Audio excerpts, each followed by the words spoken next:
Hello, everyone. Welcome to Newsy News. We had some technical difficulties as per usual, but we're still here, so that works. I hope everyone is having a good morning. Thank you, Wolfram and Super T and Boosh, for being here. Our first story, and it is a story that is going to be developing more in the coming morning. But our first story was a DC chopper and plane crash live updates several US figure skaters and coaches were aboard an American Airlines flight that collided with a military helicopter in DC.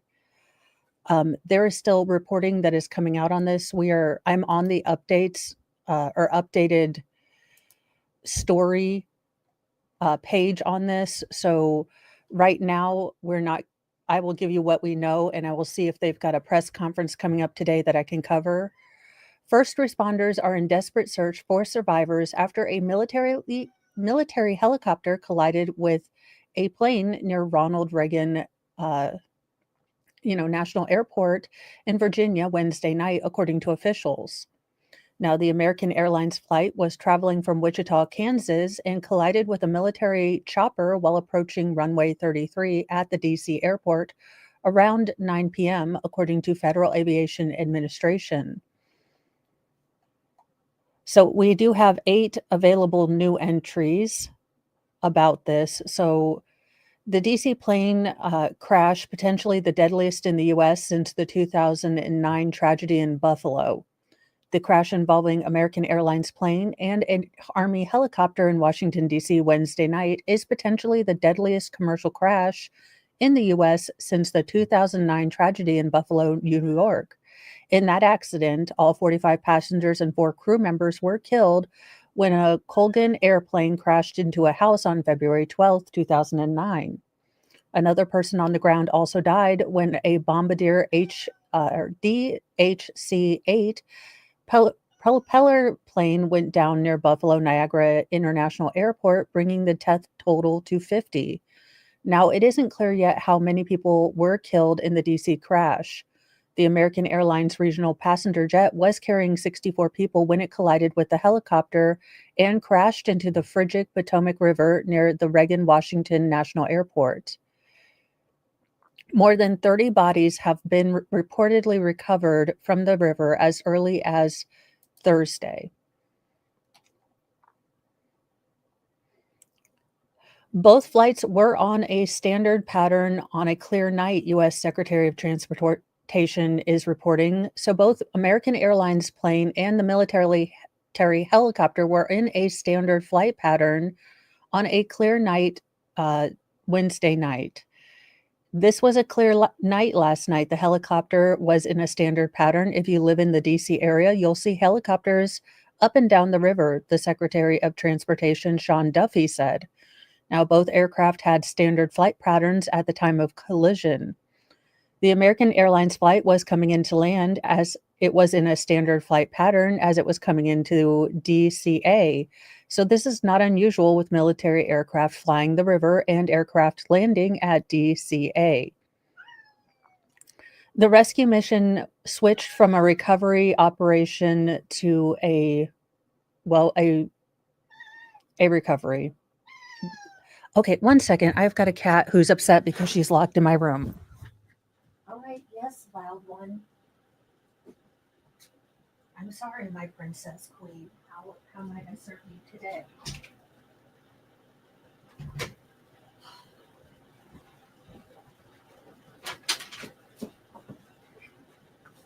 If it's not the children, it's the cats. I swear to goodness. One of these days. There are likely no survivors after the American airline plane and the Army helicopter collided in the air over Washington, D.C. Wednesday night, as the search and rescue operations have now become a recovery mission, officials say. We're now at a point where we are switching from a recovery operation or a rescue operation to a recovery operation. At this point, we don't believe there are any survivors from this incident. DC Fire and EMS Chief John Donnelly said in a Thursday morning press conference, Donnelly said authorities had recovered 27 people from the plane and one from the helicopter early Thursday morning and were working to reunite bodies with their loved ones.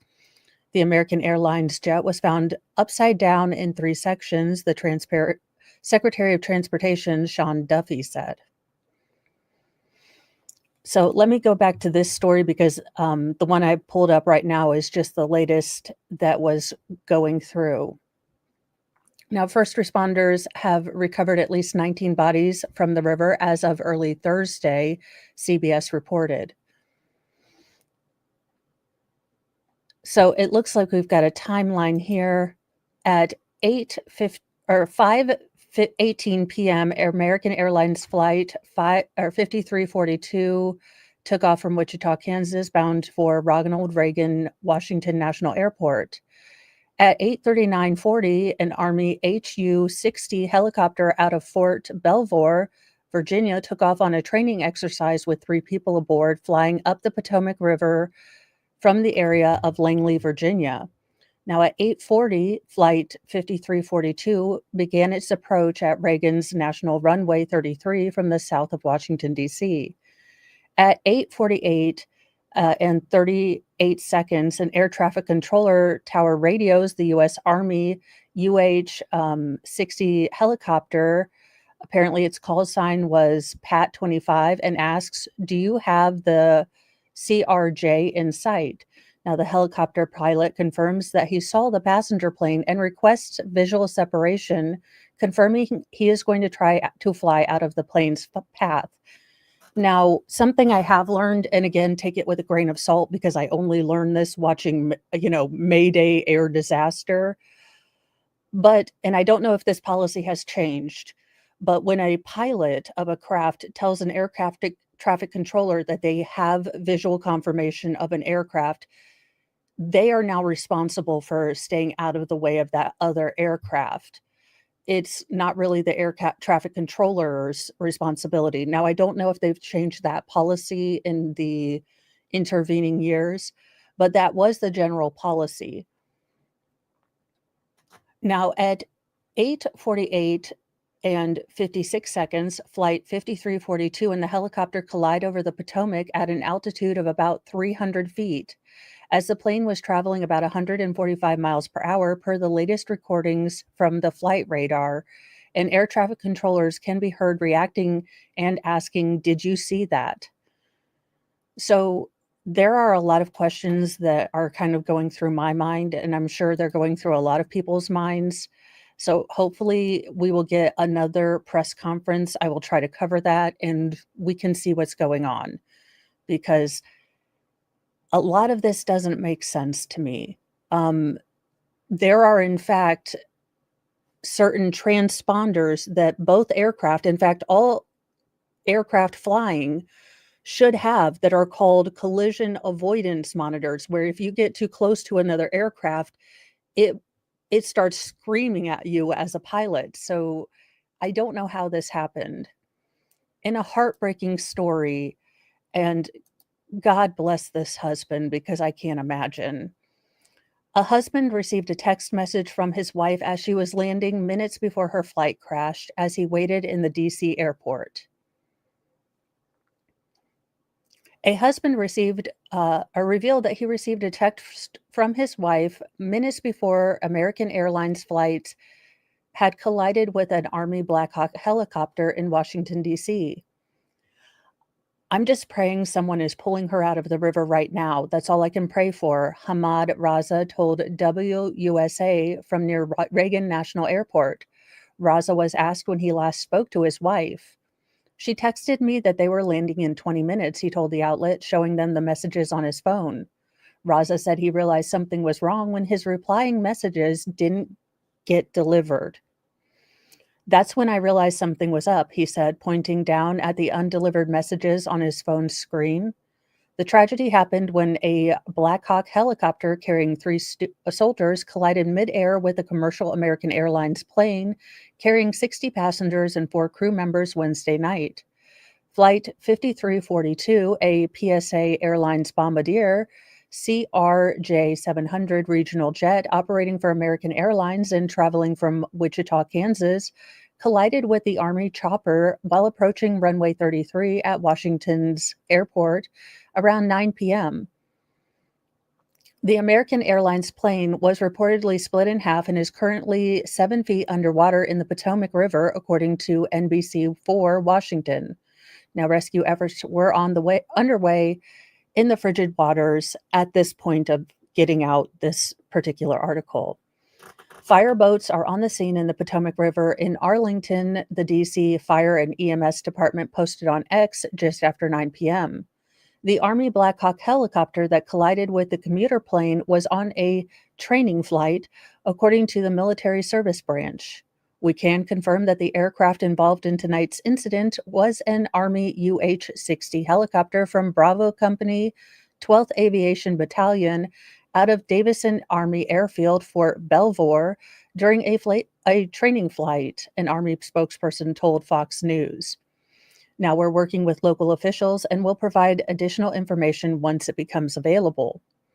The military chopper was not carrying any senior officers. The FAA and National Transportation Safety Board will investigate the cause of the crash. Now, if you believe that you have any loved ones on board Flight 5342, please call American Airlines at their toll-free number. So, hopefully no one in the chat was affected. My heart goes out to this man who just lost his wife. I can't imagine, waiting for your loved one only to have something happen right as they were going to see you. So I do hope that he is getting all the support and help that he needs right now, because I can't imagine. And unfortunately, this story is playing out with 60 other families and the military members' families. Now, I don't know how to segue into this next article, so I'm just going to hard segue. A woman is in court for aggressively farting at her boyfriend's ex. Did we just become best friends? What in the Hades in a handbasket am I reading here? I had this sent to me by several of you who demanded that this be an article. And when I read the headline, I was like, my subjects demand it, and I am a giving queen. A judge has let rip into a woman who admitted to sending videos of her breaking wind to her boyfriend's ex. She really is the villain we have created. She is the villain we need in our time. Rhiannon Evans, 25, is believed to be the first person to ever face charges over cyber farting over Christmas. And it's not just farting, it's aggressively farting. So do you make an angry face instead of one of those, I'm not passing gas? I just don't know how one aggressively farts. Like, do you listen to death metal, eat a burrito, and then you have aggressive farts? Like, I don't know. She apparently sent the videos to Deborah Prytharech, who said the videos caused her distress and anxiety, but you continued to open them. You could have blocked her number. I think you like the farts. It was a straight-faced prosecutor, Diane Williams' job to describe how Evans proceeded to pass gas by placing the camera on her bottom and passing gas. Well, at least she didn't light her fart. I mean, she sent 3 videos on December 22nd and another 4 over the next few days, including on Boxing Day and New Year's Day. Well, she didn't want you to forget her over the holidays. On the 12 days of Christmas, my true love gave to me several Dutch ovens.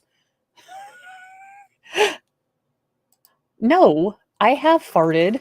I just generally don't send it to other people via a text. Each of them showed Miss Evans passing wind and her face smiling at the camera. Oh, the humanity. Oh, the humanity. The police got wind.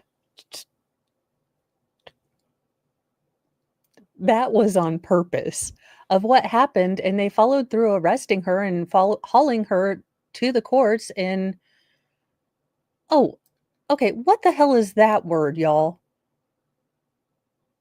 Carnifon? I'm going with Carnifon. Carnifon. Now, the reason she gave for her posterior, well, I would say performances, is that she felt her partner had been treated unfairly.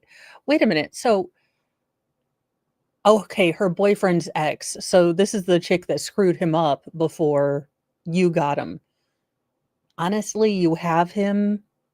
I wouldn't send fart texts to anyone. You won. Now, Harriet Goris, defending, said there are some issues going on between Miss Evans' partner and his ex-partner, Miss Prytherich, with regard to child contact. At the time she sent those videos, she'd had some drinks and sent them, understanding now that this has caused the victim some distress. She sent them without malicious intent. Miss Williams added, it was purely malicious and she was smirking throughout. I found it hilarious, but the victim didn't. Okay, no, UK, come to the front of the congregation because I need you to explain something to me. Now, you have hauled this chick in for sending fart texts, but we have little girls that have been essayed on an industrial level, and we're trying to figure out if it's gonna hurt people's feelings if we investigate it. Look, as an American, we have many weird things about our country, but that is confusing to me. So there you go. Evans' ventosity ended up costing her nearly $300, including $100 in compensation for her victim. If I had to pay a heifer $100 because I sent her a fart text, I would look, you would not wanna take that 100 pounds from me, 'cause there is no guarantee as to all of the stripper poles that I'm gonna run that $100 pound note on, not to mention the sewers, maybe dip it in some stuff. Like, Imma pay you or Imma bring it all in pennies. Like, don't test me. Like, if you make me pay someone for being a giant whiny crybaby, then there's no telling where that dollar or them pennies are gonna go through before I spend them. You didn't say I had to bring clean money, including compensation. So $100 compensation for her victim and, a pound 199 pounds for court cost. In the victim's statement read to the court, Miss Pyrich said, "I would like to feel safe in my home." She sent you pictures of her bum, and if she wasn't even naked and you didn't even smell the gas, I'm gonna need you to dry your eyes, get your big girl panties on, and grow up in the general realm of, reality, and it's not a big damn deal. Thank you very much. She was also oh my she has to go to effing rehabilitation sentences. Nicholas, thank you so much. And Your Honor, can I make $1,000? Nicholas, this was why I would make you my lawyer and then we'd both be in contempt because you'd be like, "We'd like to bank 1,000, please." Thank you, Nick. Yes, I would like to bank 1,000. I have some thoughts that I think are gonna get messy in the future. This heifer had to go to 15 rehabilitation sentences for her sphincter whistles, and that was not a sentence I wrote. God, UK press, I love you. And she must abstain from booze for 2 months? You just had to pay $100 to the whiny crybaby bitch who got you in trouble. You should be allowed to have a drink. That's it, we're gonna have to look, I thought I was just gonna have to run for president of America in 2028. Looks like it's queen of the world. UK, I'm coming to save you. Hand jobs for all. I love y'all. Also, I'll be taking all the Bakewell tarts, but it's just the price you pay for having the Empress of the Pettyverse be your, leader. This is ridiculous. UK, what is going on here? In our next story, Spectrum News has put slain reporter in harm's way while a spree shooter was at large, according to a lawsuit. Now, I did pull this because I think that this is a, interesting sort of premise. At what point is the news who I mean, it is basically their function to bring us stories that are breaking live, and there is inherent danger in that.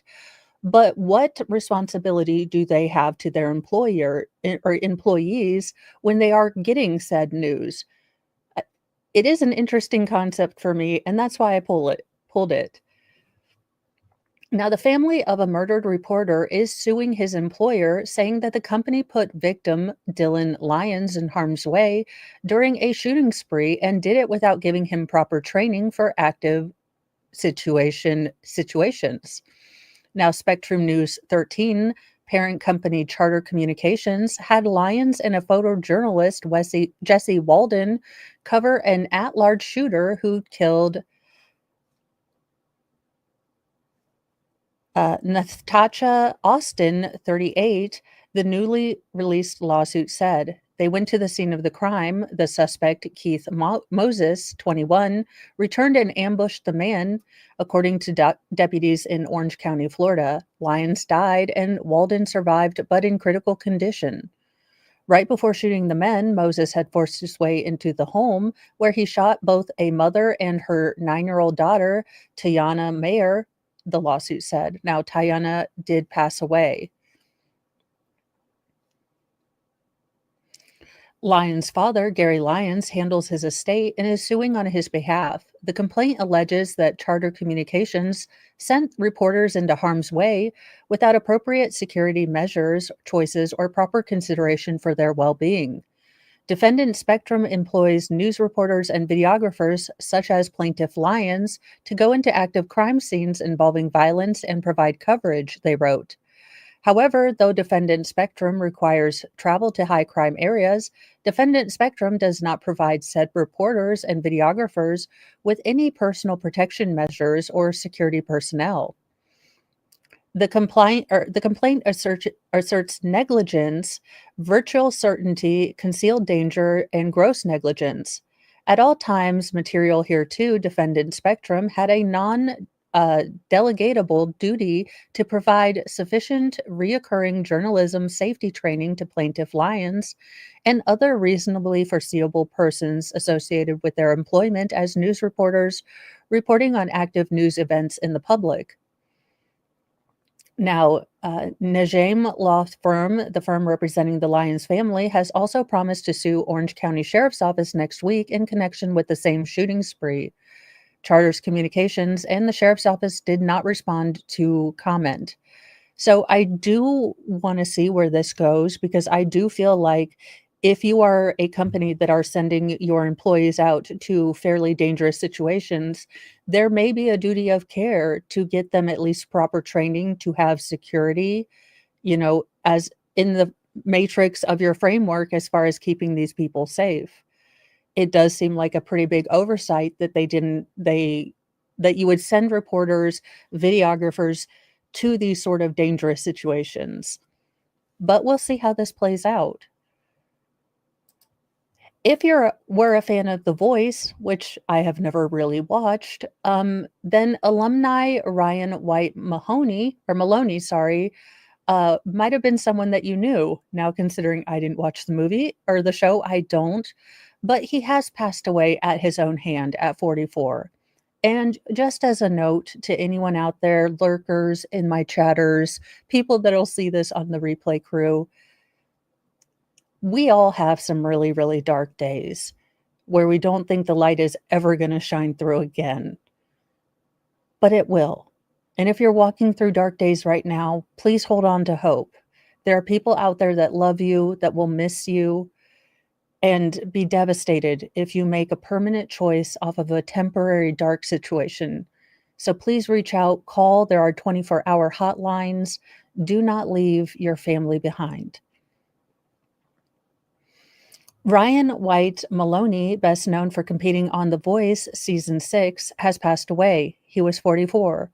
The singer died from self-deletion A spokesperson from the coroner's office in Clark County, Nevada, confirmed to the Post they are ruling his death self-deletion. Now, the report viewed by the Post revealed that he was pronounced at 2:50 a.m. local time Tuesday, January 28th. People was the first to report White Maloney's death. White Maloney was active on social media just right before his passing. He posted a video on his Instagram story on Monday, which appeared to be filmed at a bar. 9 Irishmen for a private party tonight. We will be rocking, he said in the video while holding a rock hand gesture. The musician who appeared on The Voice in 2014 during the same season as Morgan Wallen.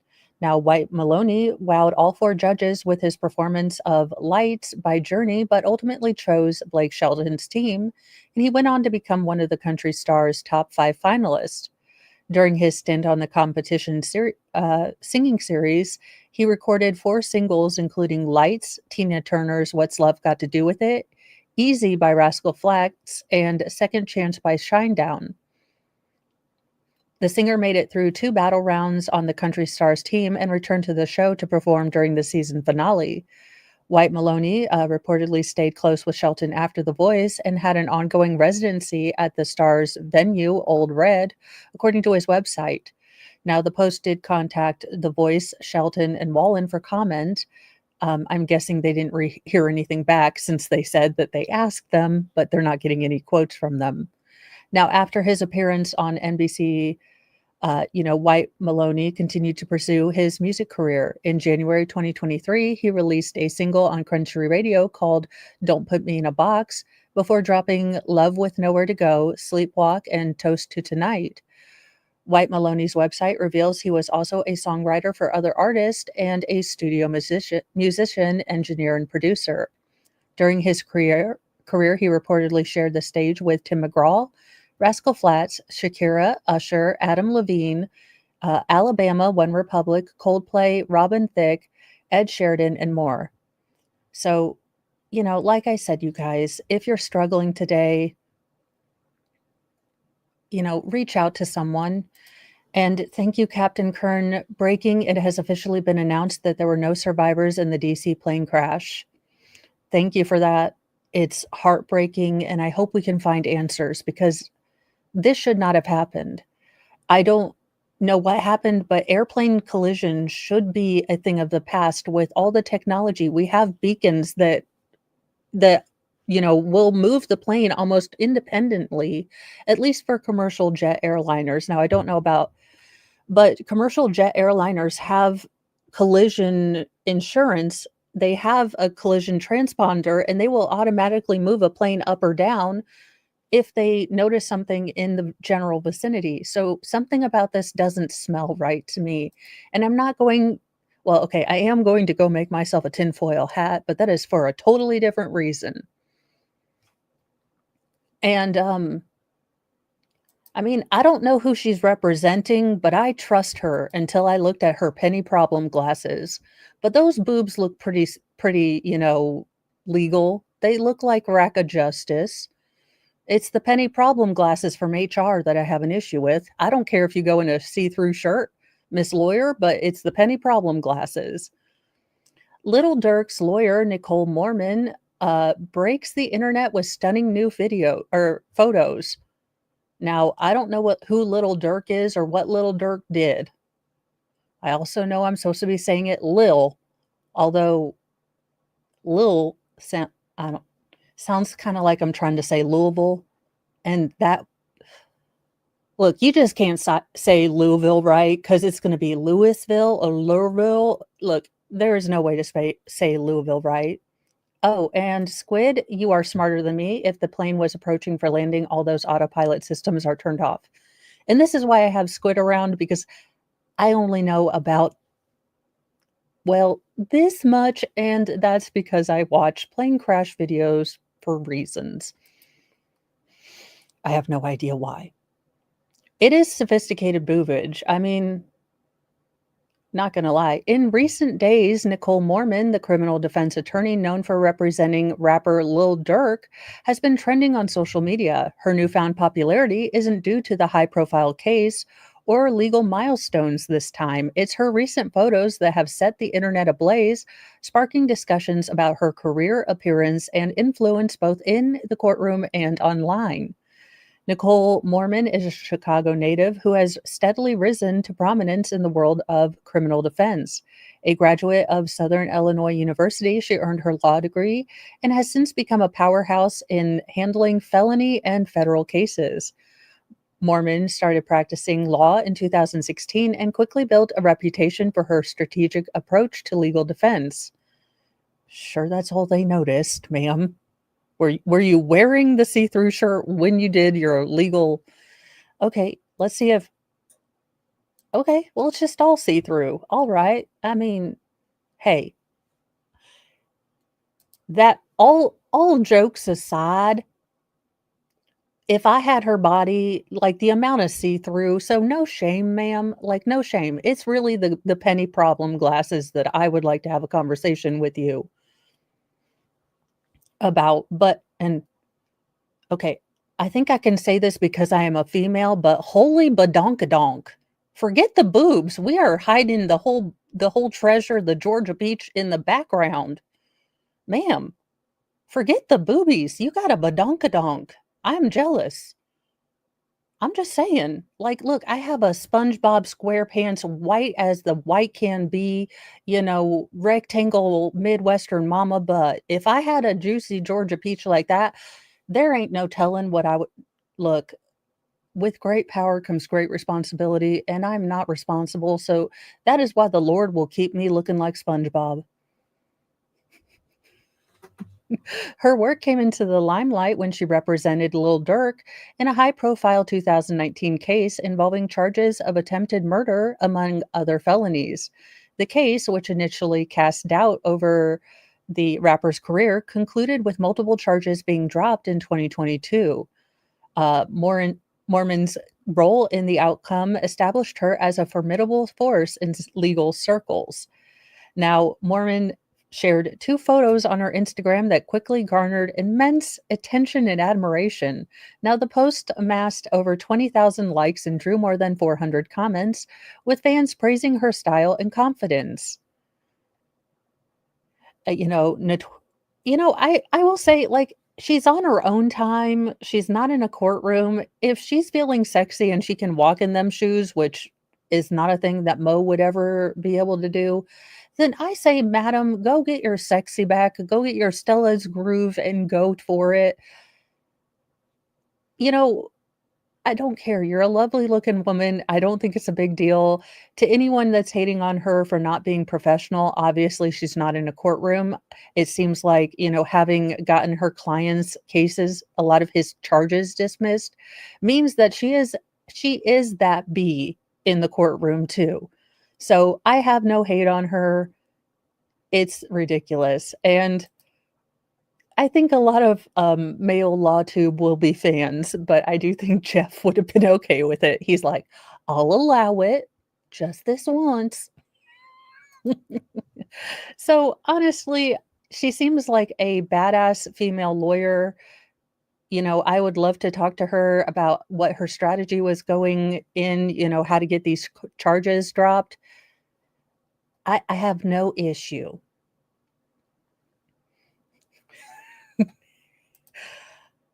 I do not. But I've slept since then, to be very fair with you guys. Well, you might wanna check your grandma's basement because she may have a Van Gogh that we didn't know about. A previously unknown Van Gogh painting worth $15 million was sold at a garage sale in Minnesota for $50. So, everyone, we're going to have to, I don't know, start looking at grandma's basement, y'all. I'm hoping See, the problem with my basement is I would go look at my grandma's basement, and there would be a great selection of wolves on black velvet, but no Van Gogh. Everyone has different inheritances, and I get dream catchers and black velvet paintings. Let's see. A newly discovered Vincent van Gogh painting worth $50 million was likely found at a dusty Minnesota garage sale where a buyer plunked down less than $50 for the world famous artist's work, according to a team of New York based experts. The previously unknown portrait depicts a fisherman smoking a pipe and was created in 1889, the same year that Van Gogh painted his masterpiece, The Starry Night, at a psychiatric ward in the south of France. Well, I mean, if I were in a psychiatric ward in the south of France before actual psychiatry had been invented, yeah, I think I'd paint some trippy paintings too. The Impressionist painting was snapped up at a Minnesota garage sale by an anonymous antiques collector for less than $50 several years ago and is now believed to be worth a whopping $15 million, according to a team of nearly 20 experts. I was struck by what I saw, Maxwell Anderson, a former Metropolitan Museum of Art curator, told the Washington Street Journal. He had smile lines framing the fisher's face that were Van Gogh-esque, and that was, interesting. And there was also a single red hair, the hue of the late artist's locks, embedded in the paint. To determine if it was authentic, he teamed up with a group of conservators, scientists, and historians who now believe the work was made by the troubled genius. Experts also matched the red pigment in the painting to a brand of paint used in the south of France in the late 19th century. The piece depicts a fisherman with a white beard repairing his net next to the shoreline. Okay, but why is his beard under his chin? I know style goes for a lot, but look, I'm glad that I wasn't alive for the chin strap beard because I don't think anyone would have, I don't think I would have reproduced at all had it been we're going to show all of your chin and we're going to have like a little scrap of hair right here for reasons only God knows. So he's fixing his net up here next to an empty shoreline with the word uh, Elmiar, likely the subject's name, scrawled in the lower right-hand corner. This moving likeness embodies Van Gogh's recurring theme of redemption, a concept frequently discussed in his art and letters, Anderson said in a statement. Through Elmar, Van Gogh creates a form of spiritual self-portrait, allowing viewers to see the painter as he wished to be remembered. Or it's a guy fixing his net. Look, y'all, I don't get art because, I kind of see what's on the painting or on the thing and I'm like, "Oh, he was making a landscape." And then artists are like, "No, he was talking about the existential threat of death that we all feel, breathing down our neck." And I was like, "But it's horses running across the plain."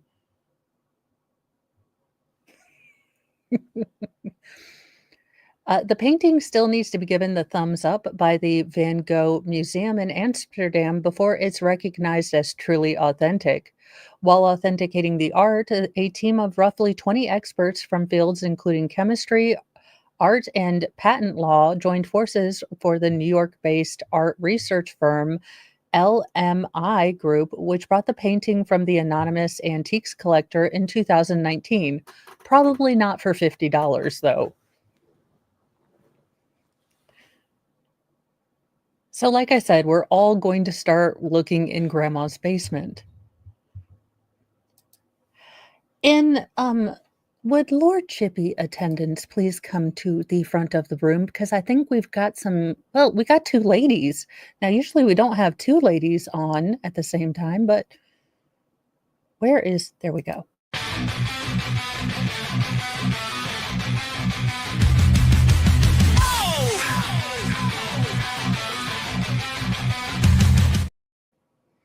Now, I didn't think that there would be 2 ladies involved in human trafficking, but I guess that was a little presumptuous of me because I'm often one to say that women can be just as evil and gross as men. So there we go. Two Long Island women are charged with trafficking in the case of Emma Ray Gervaisi's disappearance. Seven in total have been arrested. And welcome, Shizzy Raiders. Welcome, welcome.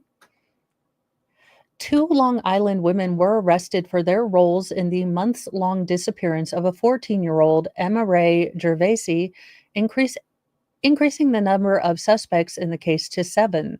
Suffolk County Police charged Jacqueline Kaminsky, 54 or 52, and Elizabeth Hunter, 34, with sex trafficking and endangering the welfare of a child on Monday, according to court records reviewed by the Post.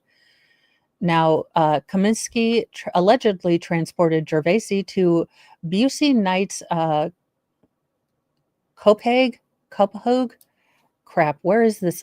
Someone from New England. How do you say this town? Because that is not English. Copaway. Okay. Anyway, they took her to another home on January 2nd, a day before the teen was found on a boat in exchange for crack, as you do. She claims to be a loving grandmother on her Instagram page, according to GreaterLongIsland.com. Now, Hunter's alleged connection to the case stems from an incident on December 13th, court records show. The two women appeared on Tuesday at Suffolk County First District Court in Central Islip, where they were pled not guilty to the charges. Now, the judge set both of their bails at $750,000. Hunter is facing an additional charge for promoting an obscene act performance by a child under 17, and she also pled not guilty to that. She also faces unrelated petty larceny case from August 9th, 2024, again which she entered a not guilty plea for. The teen first went missing from her Patoak home at 5 p.m. on December 9th when she jumped into a car allegedly driven by Francis Buckett. Now, the court ordered ankle monitor the teen was wearing was found cut off a block away from the home. Security cameras captured her knocking at doors at the Bohemia Motel the next day, but she disappeared again. The teen was found aboard a 56-foot boat owned by Buckett, docked at a marina in Islip on January 3rd. Now, her father, Frank Gervaisi, acting on an anonymous tip, busted onto the boat and rescued his daughter. After finding his daughter, Gervaisi claimed that she was a victim of trafficking. Buquet was arrested on January 3rd when he drove up to the dock. He was charged with kidnapping, rape, and endangerment of a welfare of a child. Now, 10 days later, Knight was arrested and charged with the same two charges, so rape and, endangerment of a child, but not kidnap.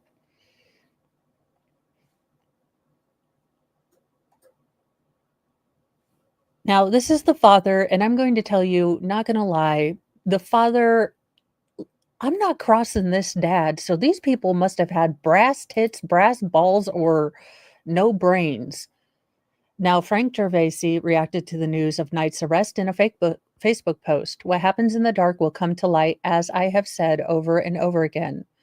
3 other men have also been charged in the case. Alton Harrell, 63, arrested on January 17th. Daniel Burke, 63, and Robert Eccleston, 63, were all arrested on January 24th. Harrell was connected to the case with an incident that occurred on December 9th, while Burke and Eccleston are suspected of crimes committed on December 10th.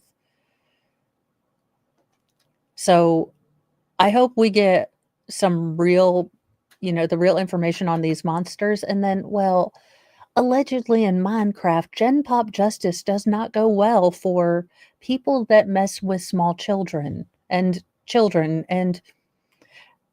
okay, let's be real, guys. Do you think this particular gentleman with the spider web face tattoos doesn't have contacts in the prison system? And I know I am grossly stereotyping here, and sir, I apologize if you only lead church, reform groups. But if I'm a criminal, I take one look at this guy and I'm going to say, I'm not messing with any of his or anyone related to this dude, 'cause I don't know, but I think on the probability scale, this man might know people on the inside who might make your, life terrible.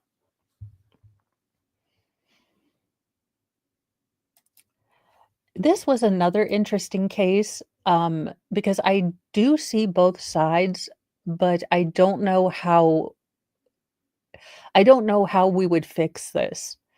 Quote, "He chose rent over his medicine. Parents of a 22-year-old who died from an asthma attack sue pharmacy over inhaler price jump." So I don't know that this is going to be a winnable case, but I do think that this is an issue that needs to be addressed. The parents of a young Wisconsin man has sued Walgreens and the pharmacy's benefit manager, Optimum RX, over their son's death from an asthma attack after his medication price rose from $66 to $539. It is just a day for grammar and spelling to kick my ass. Now, Schmidneck, Schmidknecht. Okay. Cole Schmidneck, and I will just call him Cole from now on, 22, had lived with chronic asthma since he was an infant. His parents, Shannon and William, said in a lawsuit filed in federal court. To combat the condition, Cole used a daily steroid inhaler as a preventative medication. However, when the cost of his inhaler unexpectedly rose beyond what Cole was able to afford, he went without the medication for several days, according to the lawsuit. Cole then suffered a severe asthma attack and passed away. In the 35-page complaint filed on January 21st against Optimum RX Incorporated, Walgreens Boots Alliance Incorporated, and Walgreens Pharmacy, Cole's parents explained that Optimum RX is a pharmacy benefit manager, or PBM, a number of entities that act as middlemen between health insurance, prescription drug companies, and pharmacies. The family further alleged that Optimum is one of the nation's three largest PBMs and is responsible for servicing drug prescription claims for over 66 million Americans. Their market share has been steadily rising over the past decade as the industry has consolidated into a powerful oligopoly, said the plaintiff, who argued that PBMs are artificially used to drive up healthcare costs for Americans in a myriad of ways. Now, according to Cole's parents, Optimum RX forces patients to fill prescriptions with expensive name brand drugs when cheaper alternatives do exist. They also allege the company sets artificial requirements whereby patients are required to try more expensive drugs before they can use the cheaper alternatives, all to pad the company's own pockets. Now, Cole took daily doses of a corticosteroid inhaler called Advair Discus to manage his asthma, the lawsuit says. The medication was covered by Cole's employer provided healthcare insurance under a United Health Optimum RX plan at the cost ranging from about $35 to 66.86, per month for each, dose or refill. However, the plaintiff said that when Cole went to Walgreens in Appleton to fill the prescription on January 10th, 2024, he was told that the medication was no longer covered by his insurance and it would cost a massive $539.19 out of pocket. Now, according to the complaint, Optimum RX did not give Cole a 30-day notice of any change, as is required under Wisconsin law. As a result, he did not have the opportunity to ask for an exemption to Optimum RX's reclassification of the medication under its formulary, and suddenly it made his normal prescription medicine prohibitively expensive. Now, according to the lawsuit, Optimum RX excluded Advair Discus and its generic equivalents, but would cover Advair HFA or Boreal Ellipta, two newer brand drugs. You couldn't have given him a generic, because no, you paid for all of that research for a new, floxiflimab that's going to cause me, 27 new different side effects. You're not subtle. insurance companies. Two newer brands whose manufacturer had to paid Optimum RX substantial kickbacks, euphemistically called rebates and or compensation. Cole's parents argue that this practice, called non-medical switching, is made in the financial interests of PBMs and is not in the best medical interest of patients. Furthermore, they say Wisconsin law would have allowed a pharmacist to substitute a generic equivalent for the name brand drugs, but would not have allowed for a substitution of one brand for another without prescriber approval.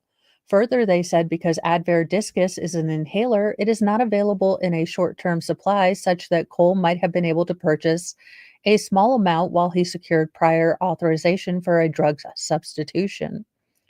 The plaintiff said that the Walgreens pharmacist should have contacted Cole's private prescribing physician about drug alternatives to Advair HFA, but the pharmacist failed to do so.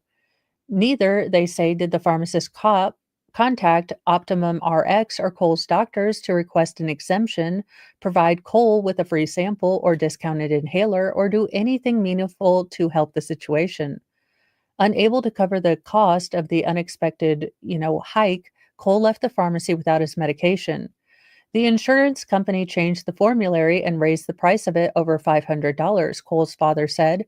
He walked out. He chose rent over medicine. The generic Advair Discus has been available since 2019 and is typically available to patients for $20 or less. Are you fucking kidding me? And excuse my French, but are you telling me that there was a generic for less than $20? Ugh, people trying to keep the rage contained. But this is maddening. The complaint detailed the circumstances of Cole's death from a resulting asthma attack. Over the next 5 days, Coles repeatedly struggled to breathe, relying solely on his old rescue or emergency inhaler to limit his symptoms because he didn't have his preventative inhaler designed for daily use. On January 15th, 2024, 5 days after visiting the Optimum RX Walgreens pharmacy, Cole had a severe asthma attack and began to asphyxiate. His roommate, Mitchell Hewing, immediately drove him to the emergency room at Theldecare Regional Medical Center, Appleton, which was located on North Mead Street. Cole became unresponsive and pulseless in the car about 2 minutes before they arrived. When he presented to the ER, practitioners recorded that Cole was unconscious, pulseless, and appeared blue. Emergency medical staff immediately gave Cole 2 rounds of epinephrine and performed 2 rounds of CPR lasting over 4 minutes to try to bring him back. Unfortunately, despite their best efforts, Cole never woke up. Cole's parents raised claims for negligence and wrongful death, and they seek compensatory and punitive damages from all defendants. The case is proceeding before U.S. District Judge Byron Browning Conway. The parents' attorney told local NBC and CW affiliate WMTV, "Our hope is that this lawsuit and Cole's death will lead them to the kind of introspection on their own policies and change their policies going forward." Obviously, Walgreens and Optimum RX did not respond for a request for comment. This may be a lawsuit that we look at a little bit more deeply, so I am opening up just the um, court filing, and we'll see if there's any more kind of juiciness in there, because this is one I want to cover. Um, it is absolutely maddening to have treatments available, and in a very small way, uh, I understand, not being the insurance not covering things that will actually be helpful for your condition, and it's denied because, either A, your insurance, doesn't cover it, doesn't understand your condition, or thinks that it's too risky. It really is quite maddening to be in a position where you're having to fight multiple, your doctor, your insurance, and everything. It's just ridiculous.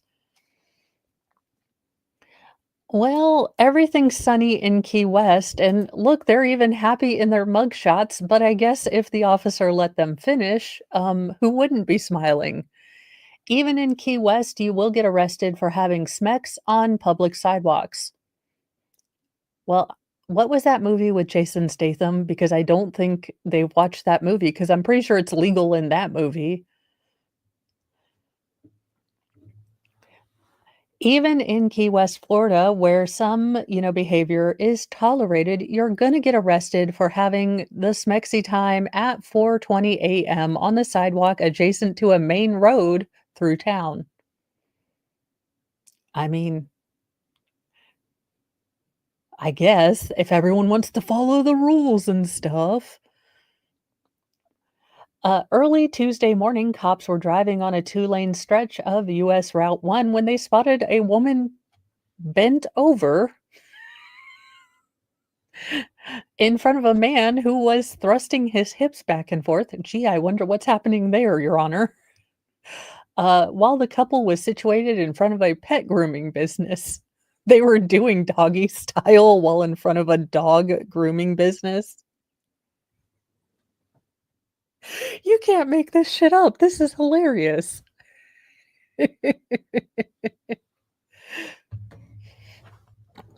She's sick and he's pushing her to the hospital.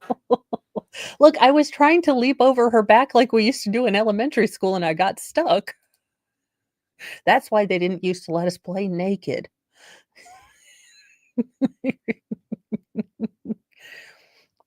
The two subjects continued intercourse until I activated my emergency lights, reported Officer Bryce Sonshin. In the glow of the cruiser's cherry top, William Janot, 41, put his peen back inside his pants while Diane Clausen, 38, pulled down her dress. D- Clausen also reported it was disheveled with her bodysuit undone. Janot and Clausen were subsequently arrested for committing lascivious acts with another person in public. The duo was booked into the Monroe County Jail on a misdemeanor charge and later released. While court and police records list Janot's address as Whitehall, Michigan, he recently began a job in Key West with a yacht company, according to his post on Facebook. Clausen, who works as a server in Key West, lives in nearby Shock Island and is a licensed esthetician or facial specialist. I am not mature enough. This woman is a facial specialist, and she got busted for having this mexy time on the street. I am not mature enough for this crap. They are both scheduled for arraignment on January 31st. God, I wish I was a fly in that courtroom. And in our final story, because, safety for all and honest to goodness, we need to protect the nation's, you know, supply of chocolate. Chocolate recall upgraded to highest risk level. Consumption could cause death. Um, Sadly, I'm not going to say, that I'd probably eat chocolate even if there was a slight death risk. Federal officials have upgraded a chocolate recall to the highest risk level over fears that consuming the product could cause serious adverse health consequences or death. Now, the three products from Cal Yi Farm, dark chocolate almonds, dark chocolate apricots, and dark chocolate walnuts have been given a Class 1 classification for containing undeclared milk according to the FDA. Now, undeclared milk and food products can lead to serious health issues for people with milk allergies, including hives, cramps, dizziness, swollen vocal cords, unconsciousness, and it can cause death, according to the FDA's update, which was issued January 22nd. In December, Cal Yi Farm posted an allergy alert, recalling several of its chocolate and yogurt covered products sold on its website. and across Arizona, California, New Mexico, Oregon, Ohio, Pennsylvania, Tennessee, Texas, and Virginia. The recalled products include dark chocolate walnuts, dark chocolate raisins, dark chocolate almonds, yogurt covered almonds, dark chocolate apricots, tropical trail mix, and butter toffee. Now, Cal Yi Farm also recalled its almonds, mangoes with chili, hot Cajun sesame sticks, New Orleans hot mix, and fruit baskets. The December recall alert warned for products containing undeclared milk, soy, wheat, sesame, almonds. Well, if you get dark chocolate almonds and you're confused that there's almonds in there, I do know, Boosh, this looks like turdlets. Those look like chocolate covered almonds. But these raisinets look like turdlets, which is why I never liked raisinets. And food dye number 6. Now, customers with allergies or sensitivities could suffer life-threatening allergic reactions after eating these products. Consumers should visit the FDA's website to see a full list of recalled products and their UPC codes.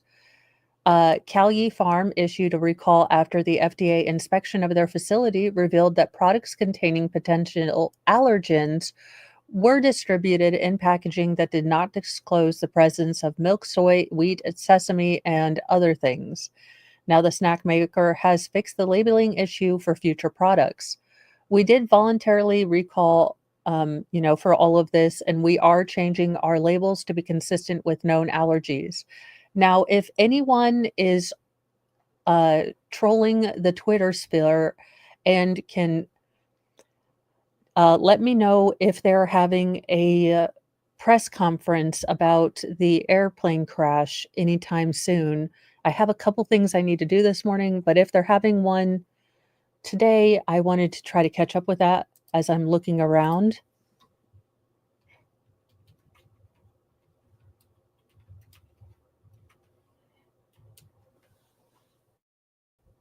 Because I'm seeing the previous report, but I'm not seeing the latest. So I might, take a couple hours break, and then we will watch I'll probably go live, and we can watch at least the initial coverage of it and what's going live. Uh, but, it is a good point, and,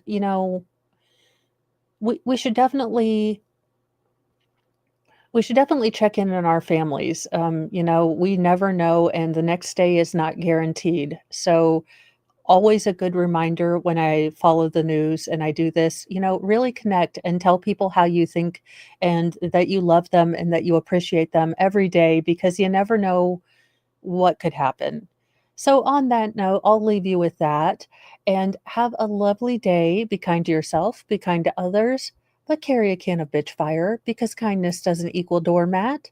And let me see who I am sending you guys to. I do believe that Baker is covering a new trial uh, while they're waiting on crap, while they're waiting on Natalie Cochran, maybe.